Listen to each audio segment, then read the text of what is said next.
Here is a number I want you to sit with for a second. 55%. That is the return you would have made in a single year had you invested in a semiconductor ETF called SMH just 12 months ago, not over 5 years, not over a decade, 1 year, 55%. And while most investors were sitting in their broad S&P 500 index fund collecting an average year, the people who understood where the big money was flowing and had the conviction to position themselves there were collecting more than double the market return in the same window. Now, I am not here to tell you to abandon your index funds. Broad market ETFs are the foundation of any sensible portfolio, and I genuinely believe that. But there is a layer of investing that most beginners never explore, and most casual investors completely ignore. And that is specialized sector ETFs, funds that go deep into one specific corner of the market instead of spreading across all of them. When you identify the right sector at the right point in time, the returns from a concentrated sector ETF can be genuinely life-changing compared to what a broad fund would have given you in the same period. Today, I am giving you 4 of the most compelling specialized sector ETFs for 2026. These are not random picks. Each one is tied to a mega trend that I believe has years, and in some cases decades, of runway left. Each one gives you exposure to something specific that a broad index fund either underweights or misses entirely, and at least one of these, I would bet, is a name you have never heard of before. Let's get into it. Before I get into the 4 funds, I want to draw a quick but important distinction because it affects how you should think about everything I'm about to say. There are 2 types of ETFs most people know about. The first is a broad market ETF, something like VOO for the S&P 500, or SCHG for growth stocks across multiple sectors. These cast a wide net. You own a little bit of a lot of things. They are the bedrock of most portfolios, and there is nothing wrong with that. The second type is what we are talking about today, specialized sector ETFs. These go deep rather than wide. Instead of owning 500 companies across healthcare, energy, tech, financials, utilities, and consumer staples all at once, a sector ETF owns maybe 30 to 75 companies all operating in one specific space. The trade-off is obvious, and I want to name it clearly up front so we are all on the same page. More concentration means more potential upside when the sector does well. It also means more potential downside when the sector struggles. These are not set-it-and-forget-it funds in the way that VOO is. They require you to have a thesis, a reason you believe this specific corner of the market is going to outperform.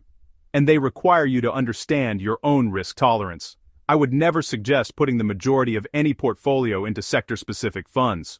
A reasonable allocation, somewhere in the 10 to 20% range, maybe a bit more depending on your conviction and timeline, alongside a solid broad market foundation, is the way most serious investors approach this. Keep that framing in mind as we go through each one.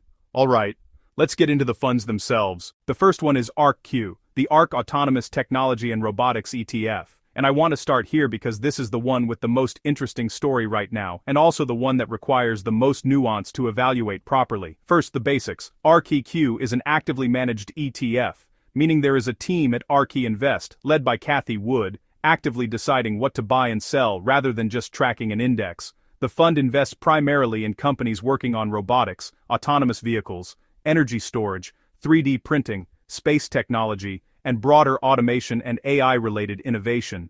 It has been around since September 2014, which gives us over a decade of real performance data to look at, and that data is genuinely compelling.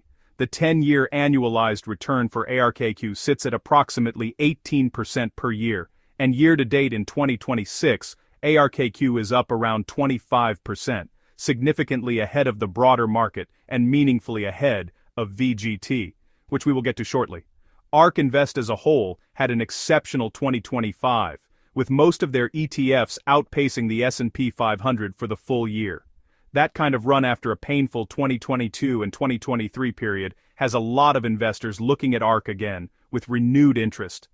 Now here is what I genuinely love about ARKQ specifically, and it is something that surprised me when I looked at the holdings closely.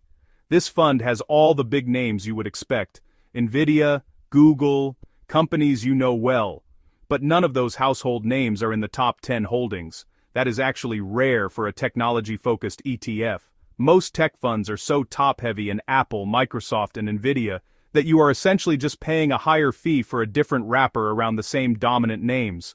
RKQ gives you something genuinely different. The top holdings include companies like Palantir, Archer Aviation, Joby Aviation, Kratos Defense, Iridium Communications, names that are deeply tied to the robotics, autonomous vehicles, and next-generation aerospace theme in ways that a broad index fund simply cannot replicate. Joby Aviation, for example, is one of the most advanced electric air taxi companies in the world. They have FAA approval processes underway and a partnership with Toyota. Archer Aviation is in the same space. These companies represent a bet that urban air mobility, flying taxis, and short-range autonomous aircraft becomes a real industry over the next decade. Palantir, we have covered extensively on this channel. These are not companies that live inside your S&P 500 fund. Adding ARKQ is a genuine tilt toward disruptive innovation rather than conventional tech. The honest trade-off is cost and volatility. The expense ratio is 0.75%, the highest of the 4 funds we will cover today, by a meaningful margin. And RKQ has experienced a maximum drawdown since inception of nearly 60%. That is a gut punch kind of number for any investor who lived through 2022, when RK funds got absolutely crushed. If you invested at the peak in 2021 and panicked at the bottom in 2023, you lost a significant amount of money. The lesson there is not that RKQ is a bad fund. It is that actively managed concentrated innovation ETFs require real conviction and a real long-term mindset. The investors who held through the drawdown and continued buying during 2022 and early 2023 are now sitting on extraordinary returns. The investors who panic sold are still nursing wounds. Risk cuts both ways. Understand which kind of investor you are before you size this position. The second ETF is one that I genuinely believe most people watching this video have never heard of, and that gap between how important it is and how little attention it gets is exactly why I am excited to talk about it. The fund is called GRID, the First Trust Nasdaq Clean Edge Smart Grid Infrastructure ETF. Yes, that is a mouthful. Stay with me because the thesis here is incredibly compelling. Here is the simple version of what is happening in the world right now that makes this fund interesting.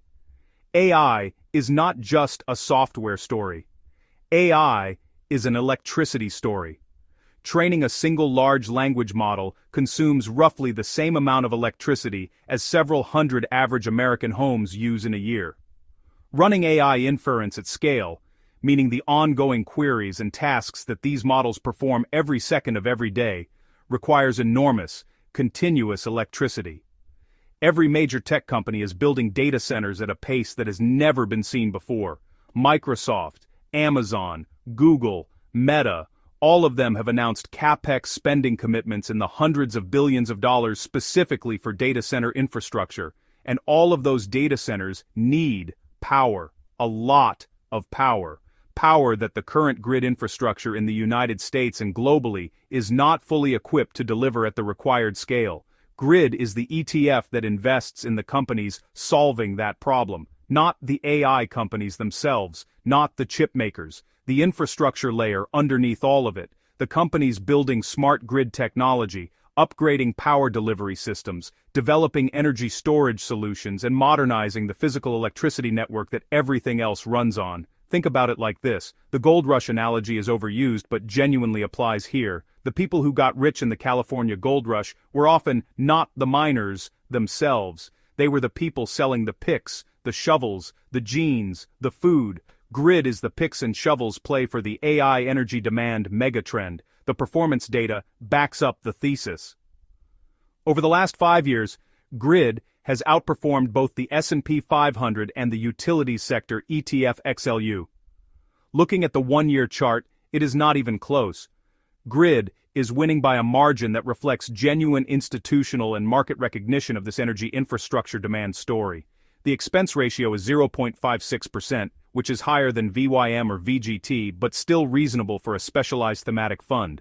The key holdings inside GRID include companies like Eaton Corporation, which makes electrical components for grid modernization, Hubbell Incorporated, Itron, and Quanta Services, companies that are deeply embedded in the physical build-out of the next-generation power grid. What makes GRID particularly interesting in 2026 specifically, is the combination of AI demand, the ongoing energy transition from fossil fuels to renewables, EV adoption requiring grid upgrades, and significant government infrastructure spending that has been legislated in the US over the last few years and is now actively being deployed. All of these forces are pushing in the same direction, toward more investment in the company's grid holds. This is not a trend that starts and ends in one calendar year. This is a multi-decade infrastructure build-out, and getting positioned in the ETF that captures it before it becomes a household name in investing conversations is exactly the kind of asymmetric opportunity that sector ETFs are designed for.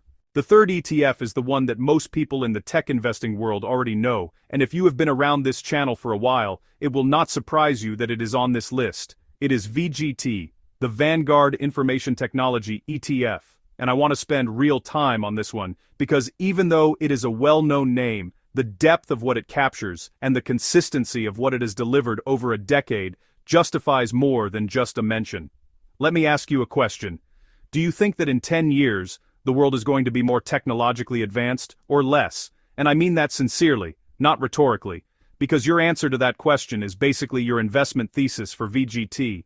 If you believe, as I do, that technology continues to advance, that software continues to eat more of every industry, that cloud computing continues to grow, that AI continues to expand from research into widespread commercial deployment, that semiconductors continue to power more of daily life, then owning a fund that captures all of that simultaneously at an expense ratio of 0.10% seems like one of the most logical investments you can make. The numbers for VGT are genuinely staggering when you lay them out clearly. The 10-year annualized return sits at approximately 21% per year. To put that in perspective, if you had invested $10,000 in VGT 10 years ago, that investment would be worth somewhere around $67,000 today. That is not a hot streak or a lucky year. That is a decade of consistent compounding performance driven by the sustained growth of technology as a sector, and the expense ratio of 0.10% means Vanguard is taking practically nothing to manage it. This is one of the best cost-to-performance ratios in the ETF universe. Inside VGT, you get the obvious heavy hitters. Apple and Microsoft make up a significant portion of the fund, and those two companies alone have been consistent compounders for years. But you also get meaningful exposure to NVIDIA, Broadcom, Oracle, AMD, Micron, Salesforce, and Accenture. The fund essentially gives you concentrated technology exposure without the individual stock-picking risk. If any one of these companies stumbles dramatically, the rest of the portfolio absorbs it. And as new technology leaders emerge and grow large enough, they get added to the index naturally. You own the winners without having to pick them yourself. The honest risk conversation for VGT is the same as any technology-focused fund. It is vulnerable to tech-specific drawdowns, rising interest rates hit growth valuations hard, and when the market rotates away from technology into value and defensive sectors, VGT can underperform a broad fund significantly. In 2022, when rates rose aggressively and the tech sector sold off, VGT dropped around 33%. That is the price of concentration. The investors who stayed the course and kept buying during that drawdown were rewarded enormously in 2023, 2024, and 2025 as technology led the recovery. But if you are the kind of investor who cannot emotionally handle seeing a third of your investment disappear temporarily, even knowing the long-term trend is intact, this level of sector concentration is not for you. For everyone else who can hold through volatility and thinks about investing in 5 to 10-year windows, VGT's track record is one of the most compelling in the ETF market. The fourth and final ETF is the one that might be the most interesting from a 2026 specific timing perspective. It is called DTCR, the Global X Data Center and Digital Infrastructure ETF, and this one gets at something I have been thinking about a lot lately. When people talk about investing in AI, they almost always talk about it in terms of the companies building AI models, the NVIDIAs, the Microsofts, the OpenAIs, but there is an entire layer of physical infrastructure that makes all of that possible, and it is a layer that is increasingly supply-constrained in a way that has enormous investment implications. Data centers are the buildings where the actual computing happens, the physical facilities that house the servers, the cooling systems, the networking equipment, the power delivery infrastructure, every AI query you send, every video you stream, every cloud file you access, every online transaction you complete. It all runs through a data center somewhere. And right now, demand for data center capacity is growing faster than the industry can build. The hyperscalers, Amazon AWS, Microsoft Azure, Google Cloud, are all reporting that they are supply constrained. They could be signing more cloud contracts today if they had more capacity. Demand is outstripping the available physical space. That is the setup that DTCR is positioned to benefit from. DTCR invests across the full stack of this infrastructure ecosystem. The pure-play data center REITs, companies that own and lease the physical buildings, like Equinix and Digital Realty Trust, both of which are top holdings. Tower companies, and connectivity infrastructure operators that provide the networking backbone. Semiconductor-adjacent firms involved in the hardware that powers these facilities. What is interesting about this fund compared to a pure tech ETF is that a meaningful portion of the holdings are REITs and infrastructure operators, which have revenue models based on long-term leases. When a hyperscaler signs a lease for data center space, that lease typically runs for 10 to 15 years. That creates a level of cash flow predictability that pure tech stocks simply do not have. It brings some stability to what is otherwise a high-growth, high-volatility theme. The performance has been stronger sander.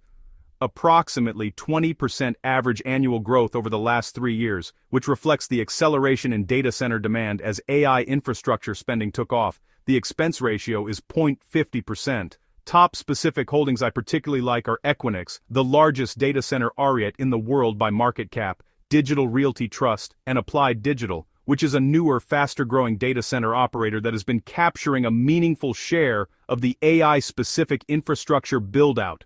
The risk factors here are worth naming clearly, because many of DTCR's holdings are REITs and infrastructure companies that rely heavily on financing. They are sensitive to interest rates in a way that pure technology companies are not. When interest rates rose sharply in 2022 and 2023, data center REITs underperformed despite the underlying business fundamentals remaining strong. As rates stabilize or eventually come down, that headwind turns into a tailwind. The second risk is that this fund's thesis depends on continued strong AI and cloud adoption. If AI investment slows, if the hyperscalers pull back their CapEx plans, or if a significant technology shift reduces demand for traditional data center architecture, DTCR would feel that directly. Those are real risks, but the baseline case, that AI and cloud computing continue to grow as a share of the economy, that data center capacity remains in high demand for the foreseeable future, and that the physical infrastructure enabling all of it continues to get more investment, seems as well supported as any sector thesis in the market right now. Alright, let's zoom out and tie all four of these together, because I think it is worth naming what they collectively represent as a portfolio positioning decision. RKQ is your pure disruptive innovation bet. Chatandan, RNNE, robotics, autonomous vehicles, AI-native companies that most index funds either underweight or miss entirely. It is the highest risk and potentially the highest reward of the four. It requires conviction and a stomach for serious drawdowns. But for investors with a long enough time horizon and genuine belief in the physical manifestation of the AI revolution, there is no other ETF that captures that theme as directly. Grid is your energy infrastructure play, arguably the most underappreciated of the four, because it sits at the intersection of AI demand, renewable energy transition, and grid modernization. It is the kind of thesis that institutional money is starting to recognize and move into, which means retail investors who get there first capture the benefit of that capital flow. This is my personal favorite on the list for the next 3 to 5 years specifically. VGT is the proven, battle-tested technology compounder. The 21% annualized 10-year return speaks for itself.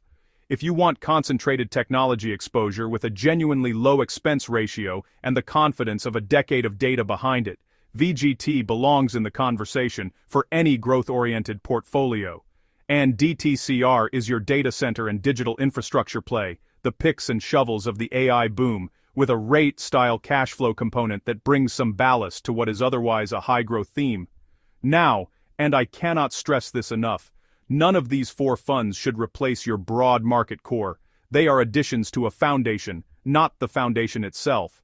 The right allocation depends entirely on your situation, your timeline, your risk tolerance, and how much volatility you can genuinely handle without making emotional decisions. If any of these funds dropped 40% in a difficult year and you would panic sell, you should not be sizing them aggressively. If you can hold through that kind of drawdown with confidence in the underlying thesis, a meaningful allocation makes strategic sense. The investors who are going to look back at 2026 and wish they had acted differently are not the ones who missed the latest stock tip. They are the ones who understood where the world was going. More automated, more electrified, more connected, more dependent on physical computing infrastructure and did not position themselves to benefit from it. These 4 funds are 4 specific ways to do exactly that. If this video helped you see the sector ETF landscape more clearly, hit the like button and subscribe. I'm going to keep covering this kind of actionable investing content regularly, and let me know in the comments which of these 4 funds you are most interested in and why.